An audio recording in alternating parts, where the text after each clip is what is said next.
Hey guys, welcome back to the channel. If you're just joining us, my name's Matt, and this is the cheapest forklift on Marketplace.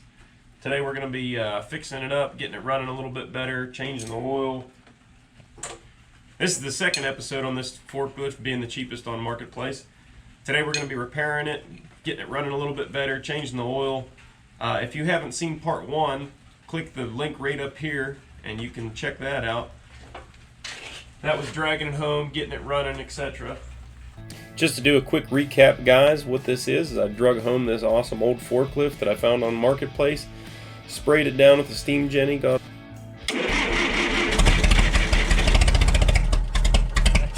managed to get it running just good enough to get off the trailer, and I mean just good enough.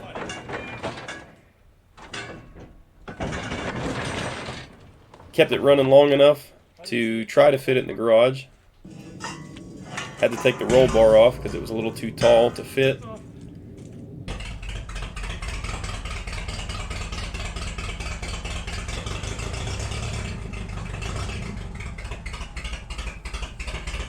But we got us a solid base for a good project. Today we're going to fix it up a little bit better. Not bad for 200 bucks. Okay, just got back from Napa with some new points for this thing. Try and show you why we're replacing them here. So hopefully you can see, and I know this camera doesn't do a good job of focusing on stuff like this, but the points, the actual contacts here where they separate, the surface is gone on both sides of that, worn off. So I got us a new set.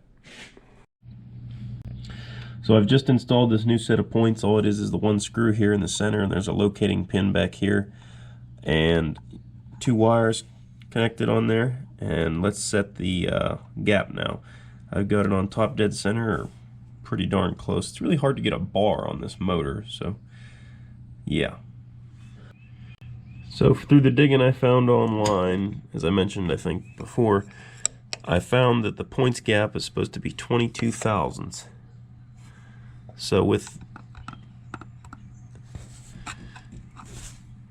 the point set to the high spot on the distributor, you have 4 cams, one for each cylinder, and it opens and closes one time for each plug to fire. So you just keep this screw snug here in the center, and then there's a little slot up here for the screwdriver, and it will adjust the point base. So it will adjust. You can see, hopefully you can see there's a gap opening and closing there as I turn the screwdriver. So you want to open it up, stick your feeler gauge in there, and close the gap up until you can feel it just rubbing on the feeler gauge. I think we're close right now. I think that's pretty good. Right there, perfect. You just feel the tension lightly on your feeler gauge. You can still move it in and out easily, but it just has a little bit of drag to it. We'll crank that screw down there to lock those points in place, and give it a crank over and see if you can see the spark down in there. Oh yeah, nice big spark. Okay, let's put this distributor cap back on. This thing's like a dust cover. I don't think it's really necessary.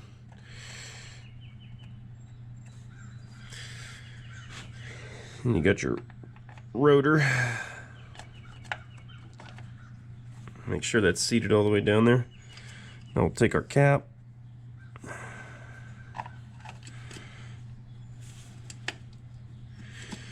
Make sure that's seated right down in there.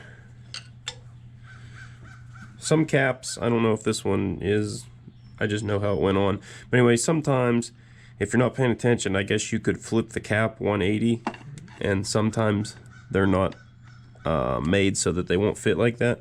So just pay attention to that. You'll never get it to run. Your timing would be all off.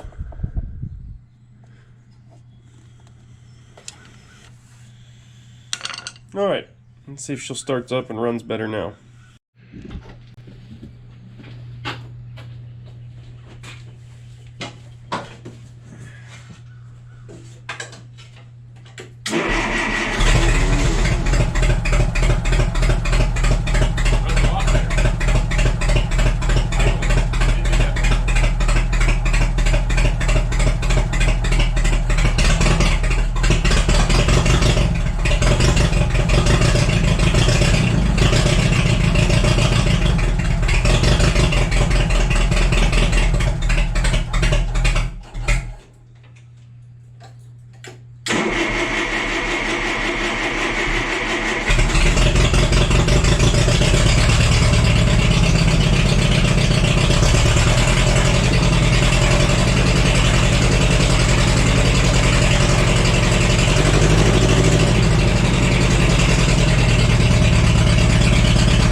don't remember if I said it previously or not, but I thought part of the air cleaner was missing. I took it off just now, and they got the wrong filter in there, but this is the whole assembly. There is even the hose that goes from the bottom of this to the intake. I thought it was just a random hose that was stuck with a forklift when I got it, but it fits it, so we'll have to get the right size filter and hook this all back up. Next thing I want to do, I want to run a compression test on each cylinder. That way I can see if there's any low pressure cylinders that may be causing some of our missing issues.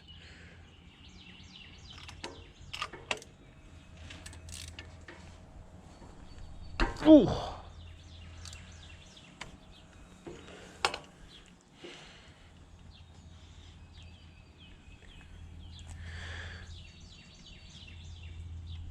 Looking at these plugs can also tell us if there's anything going wrong, if there's any water in the cylinders, anything like that.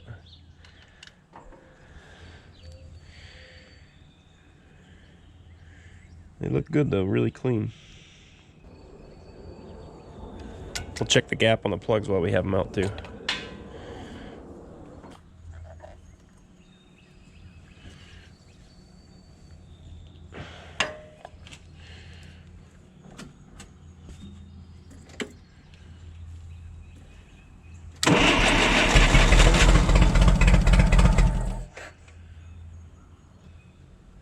So it looks like we got to about 120, which is pretty good.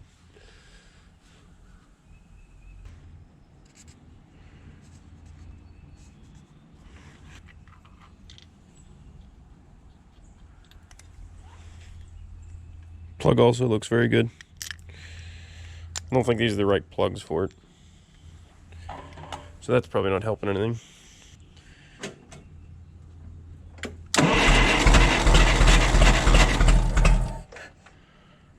Same exact 120, so that's good.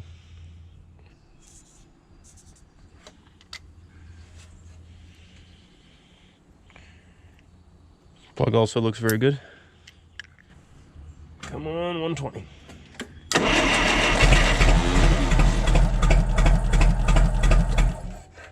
That one looks good too, 125 actually, that's the best one yet.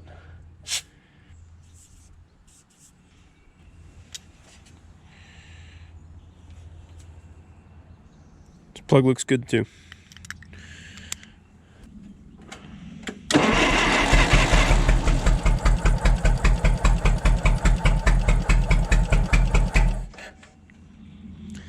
Beautiful. 125 as well.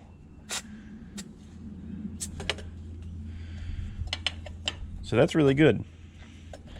The next thing I'm going to try is finding which cylinder is missing by pulling the plug wires while it's running and seeing which one makes a difference, or which one doesn't make a difference really. Probably going to get zapped in this process.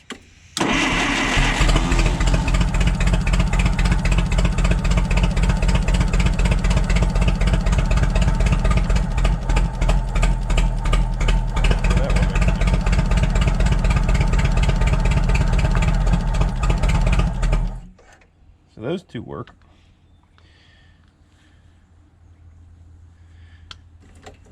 I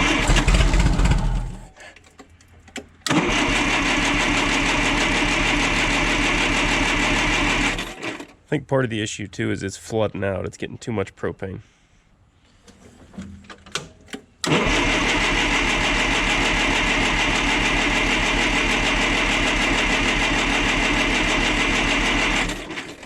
Actually, I have the tank off this time. That'd be the problem.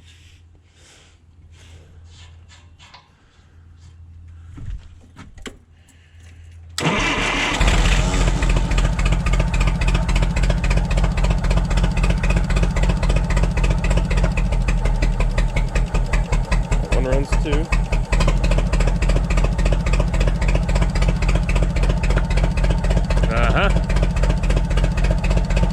Last one we tried. This back one is not working, so it could be the wire. I can see it sparking at the wire, so it's sparking to the head right now.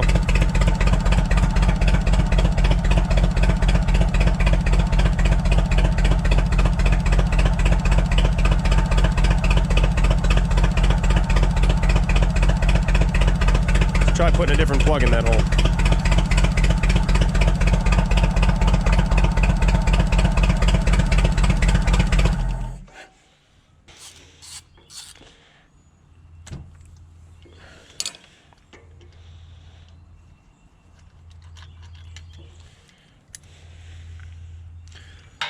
So let's stick it in the boot and see if it's sparking.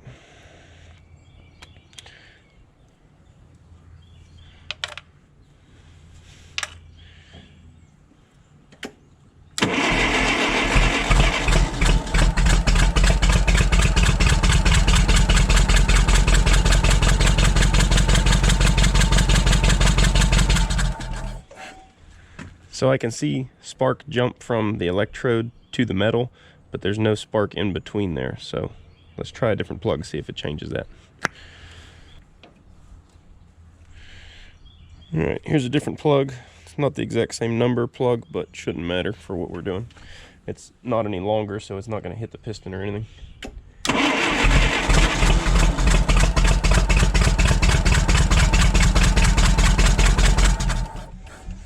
Still odd, I'm still not seeing any spark going in between the electrode. We'll try it out and see what happens.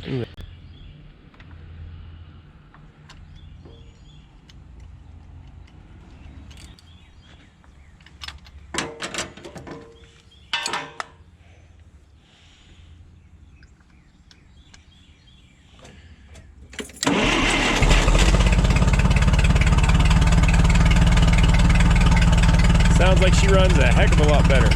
Let's take that wire away again and see what happens. Yep. There we go, boys. The miss is fixed. There's a bad plug.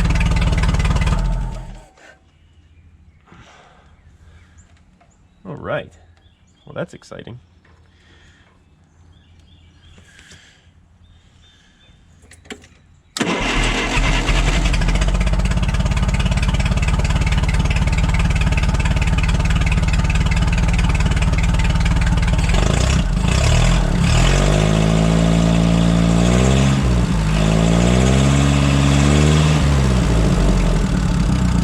Seems to run great now. Awesome.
Okay, I want to get that nasty oil out of there ASAP, but what I want to do first before I change the oil, if that head gasket is leaking and putting water into our oil, I don't want to just change it and get water right back in our oil. So I've got this stuff here. It's called K-Seal. I've had good luck with this stuff in the past, and it usually stops the leaks from the oil and water passages pretty well. Compression tested each cylinder. We're all at good pressures, so there's not any crazy blown out head gaskets or anything. So hopefully this is a cheaper option than having to rip the whole head off, you know. And if this doesn't work, then we'll get a head gasket, but this was 16 bucks versus a couple hours of my time ripping the head off. So we'll try this first. Gotta take this tank off to get to the radiator cap to dump that stuff in.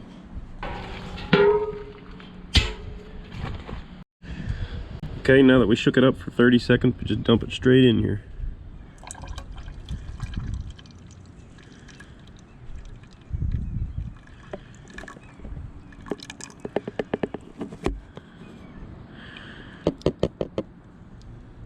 Okay, now we just stick our cap bag on. We're gonna have to reinstall the propane tank and fire it up and let it run. I'm gonna let it run for about 15-20 minutes. All it has to do is get the operating temperature, but I'll let it run and circulate for a while.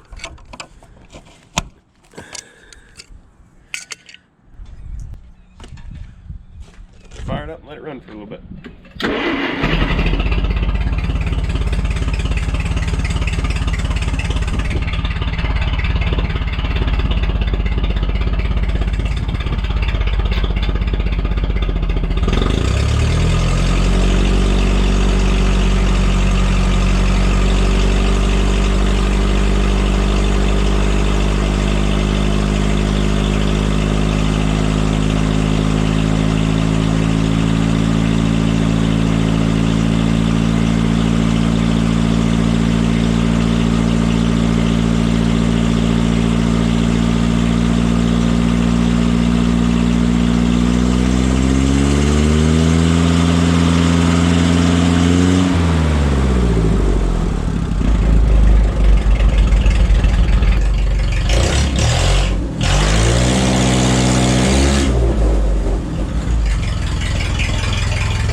Okay, not a lot of clearance underneath the forklift here for much room for a regular size pan, so I got some short pans,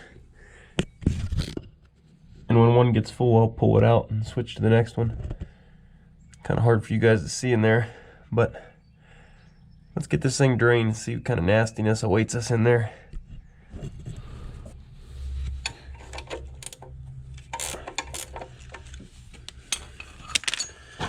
There goes the light.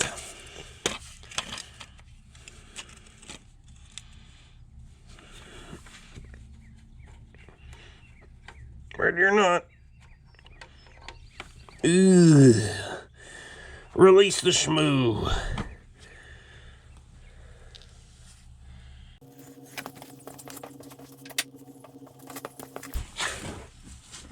So surprisingly, a lot of people told me, oh, it's nothing to be concerned about in a propane forklift. That's pretty normal. And while I can agree there's probably some condensation from this thing hardly ever getting up to operating temperature, I don't think that that's just condensation. That seems to be pretty darn milky. Anyway, some other cool things I learned. I don't know about you guys, but I'm really into history. I love learning about history and when things were invented and all that kind of thing. So when I was doing some digging about this forklift, I found some fun facts. One of the first, the forklift can trace its origins to like the late 1800s, which I thought was really cool. I had no idea they went that far back. And then the first like modern forklift like we know today, like this one is, like this kind of drivable configuration with forks that go up and down. That was like 1930s. So that's really cool. I didn't know that those things were nearly around that long.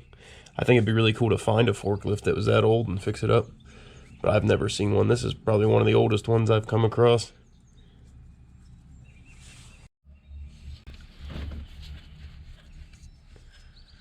There's gonna be schmoogos everywhere on this one.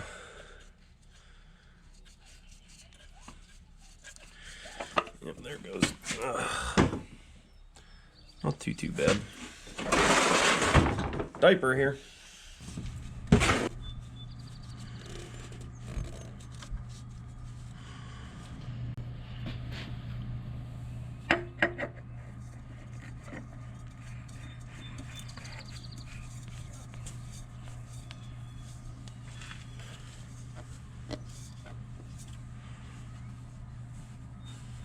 Never more than hand snug. Let's check out our oil pan.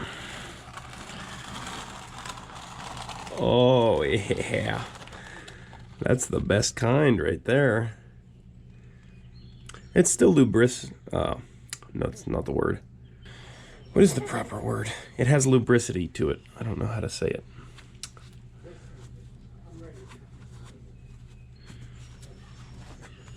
I've seen sometimes if you have a head gasket go bad and you get a lot of coolant mixed in with your oil, the oil will actually start to feel like coolant and it won't stick to your fingers, but you can see this still sticks to your fingers quite well and it's slippy.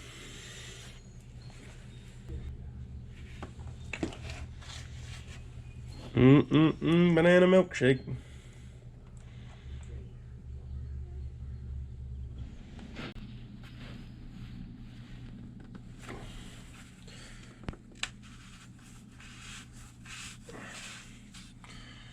That thing was on there.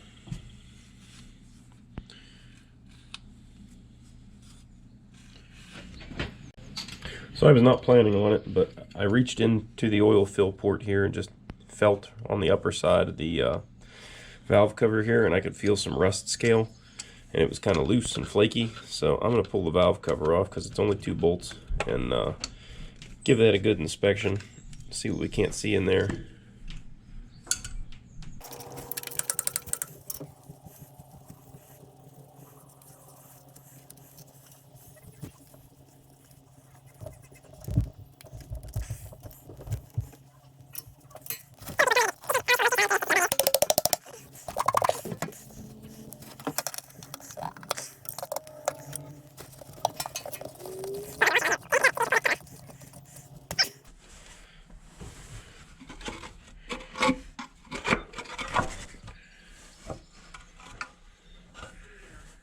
Hope I don't tear my gasket here. Oh goodness. Yeah, I'm really glad I took that off of there. There's big chunks of rust right there around that bolt, and all sitting down along the push rods here, along with little droplets of water. Another big couple chunks of rust laying over here by this bolt. You gotta fish all that out of there, clean all those little specks of rust out real good. We don't want that getting down into our bottom end. And then over here on the valve cover,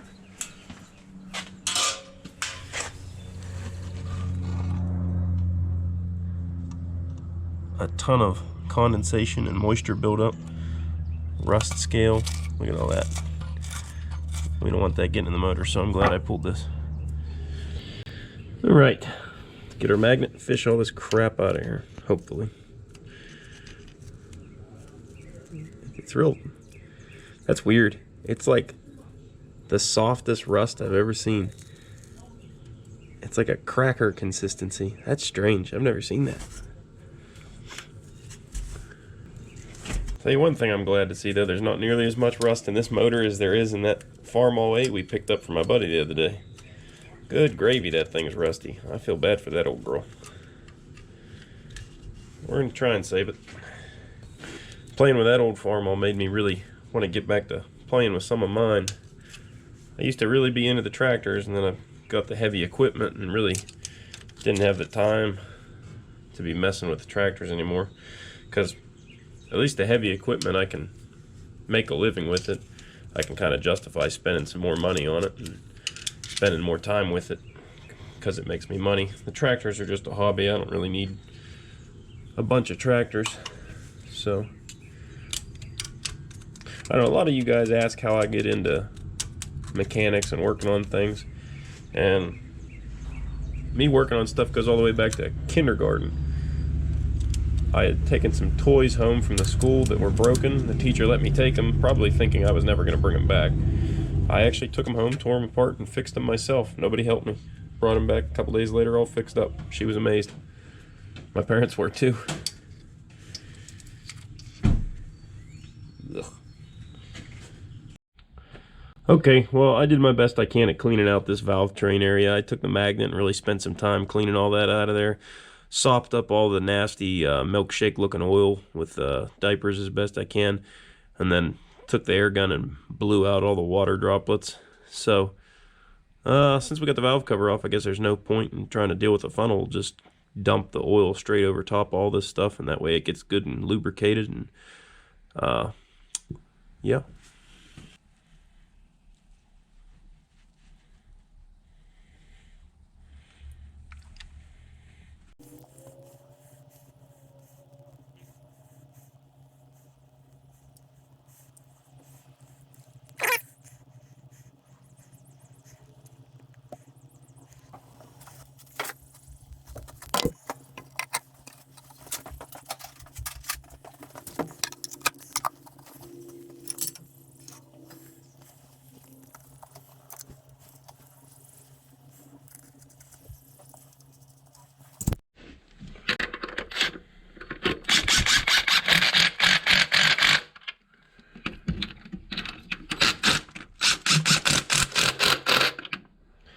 See them wobble sockets, you can just fit right down in there, even though that's on an angle. Bam. Fits right on there.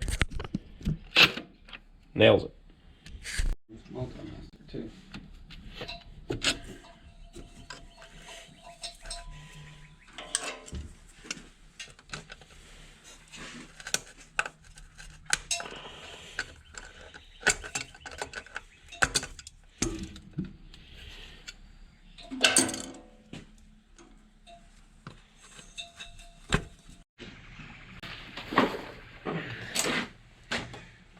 Everybody was commenting in the last video telling me to put the cage back on it.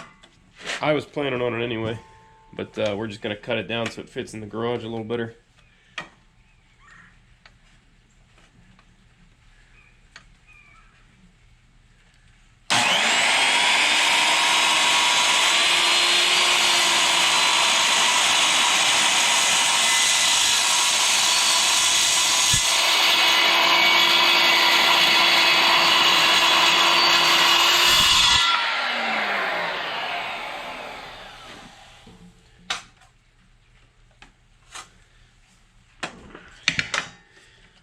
Take my depth of cut down a bit.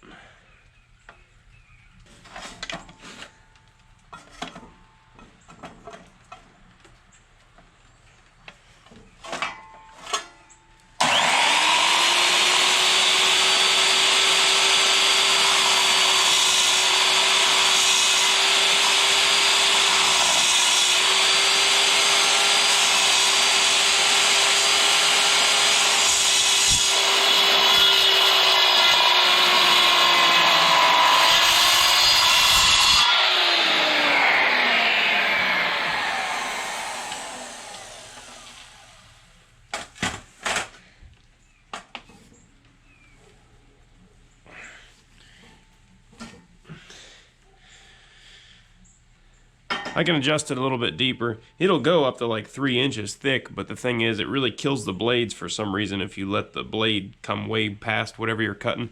I try to hold it up in, keep it about flush with the bottom of the cut.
That ain't going nowhere.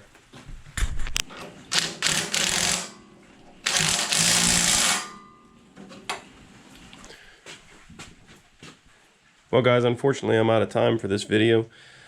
The deadline is today. I gotta start editing it so you guys can have it tomorrow. There's a lot more I'd like to get done on this forklift. I'm gonna get the proper battery, put it in there, make a cover to go over the battery. The brake master cylinder, I played with it, could not get that thing to work right. It keeps hanging up, so I'm gonna have to pull it back out and rip it back apart, or just order a new one off of Amazon. But with the whole Corona thing happening, I don't know if it'll ever get delivered. What else? These alignment pins up here.